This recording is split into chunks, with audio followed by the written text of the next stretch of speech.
بسم اللہ الرحمن الرحیم۔ ناظرین و سامعین، اللہ کے فضل و کرم سے شب قدر عظمت والی، رفعت اور بلندی والی رات آنے والی ہے۔ اس رات کو اللہ نے بہت عظمت عطا فرمائی ہے اور بڑی شان عطا فرمائی ہے۔ اس رات کو دوسری راتوں سے افضل قرار دیتے وقت چند باتیں ذہن میں آتی ہیں۔ سب سے پہلی بات یہ کہ اس رات کو دوسری راتوں سے اس لیے افضل قرار دیا گیا کہ اس رات میں خداوند کی خصوصی رحمت کا نزول ہوتا ہے اور تجلی الہی بندگان خدا پر خاص توجہ دیتی ہے۔ دوسری وجہ یہ ہے کہ اس رات میں عبادت میں ایک عجیب دلکش اور خوش کن کیفیت اور لذت پیدا ہوتی ہے، کیونکہ اس رات میں ملائکہ اور سردار ملائکہ روح الامین خداوند کے حکم سے خدا تعالیٰ کے نیک اور صالح بندوں کی زیارت کے لیے حاضر ہوتے ہیں۔ تیسری وجہ یہ ہے سمجھ میں آتی ہے کہ رشد و ہدایت کا منبع قرآن مجید اسی مقدس رات میں نازل ہوا، جو کہ عظیم تر سعادت ہے۔ اور شب قدر کی فضیلت کی چوتھی وجہ یہ ہے کہ اسی مقدس شب میں تخلیق ملائکہ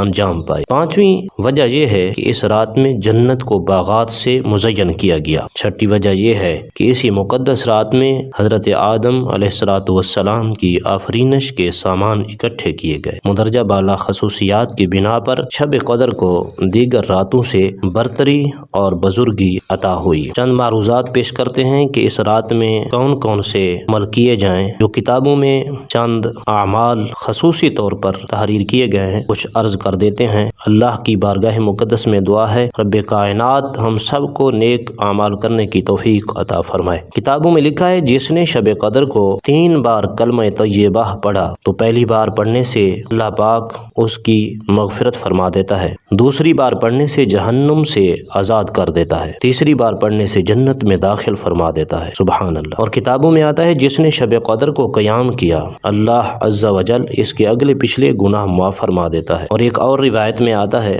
جو کوئی اس رات کو غسل کرے اس نیت سے کہ عبادت کرے گا، پاؤں دھونے سے پہلے اللہ گناہ معاف فرما دیتا ہے۔ اور جو کوئی اس رات عبادت کرے گا، اللہ عز و جل اس کے لیے جنت میں گھر بنائے گا اور اس کو 27,000 سال کی عبادت کا ثواب عطا فرمائے گا۔ حضور صلی اللہ علیہ وآلہ وسلم نے فرمایا، جو اس رات کو عبادت کرے میں اس کو جنت میں لے جانے کا ضامن ہوں۔ جس نے شب قدر کو پایا اور عبادت کی، اللہ عز و جل نے اس پر دوزخ کی آگ حرام کر دی۔ جس نے لیلۃ القدر میں اتنی دیر عبادت کی، اتنی دیر میں بکری کا دودھ دوہ لیا جاتا ہے، وہ اللہ عز و جل کے نزدیک ہمیشہ روزہ دار رہنے والے سے زیادہ محبوب ہے۔ اس رات میں اگر کوئی ایک آیت قرآن کی پڑھے، پورا قرآن پڑھنے کا ثواب ملے گا۔ جو کوئی اس رات کو سورۃ القدر پڑھتا ہے، اس کے بدلے 70,000 فرشتے اس کے لیے جنت کی دعا کرتے رہتے ہیں۔ سبحان اللہ، کتنی فضیلت والی یہ رات ہے۔ کچھ نوافل کے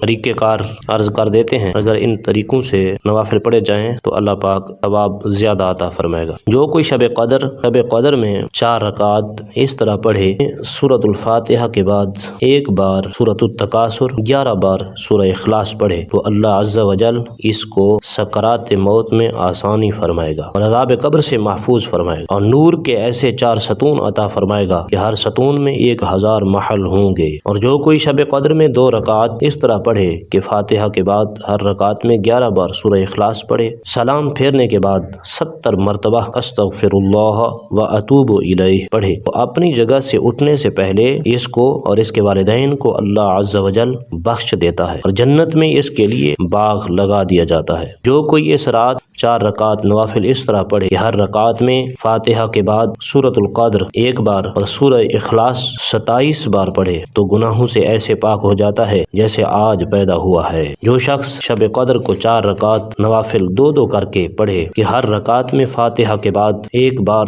سورۃ التکاثر یعنی الہاکم التکاثر، سورہ اخلاص 3 بار، تو اس پر اللہ عز و جل موت کی سختی آسان فرما دے گا اور انشاءاللہ عز و جل اس پر عذاب قبر نہ ہوگا۔ ایک روایت میں ہے جو شخص اس رات میں 2 رکعت نوافل اس طرح پڑھے کہ ہر رکعت میں الحمد کے بعد سورۃ القدر 1 بار، سورہ اخلاص 3 بار، تو اللہ عز و جل اس کو شب قدر کا ثواب عطا فرمائے گا اور اس کے روزے مقبول ہوں گے۔ اور اللہ عز و جل اس کو حضرت ادریس، حضرت شعیب علیہ السلام، حضرت ایوب علیہ السلام، حضرت داود علیہ السلام اور حضرت نوح علیہ السلام کے ثواب میں سے ثواب عطا فرمائے گا۔ اللہ عز و جل ہم سب کو اس رات کا فیضان عطا فرمائے اور ڈھیروں نیکیاں کمانا نصیب فرمائے، آمین بجاہ النبی الامین صلی اللہ علیہ وآلہ وسلم۔ اگر ویڈیو اچھی لگی ہو تو لائک کر دیں اور خوبصورت سا ایک کومنٹ دے دیں اور ویڈیو کو شیئر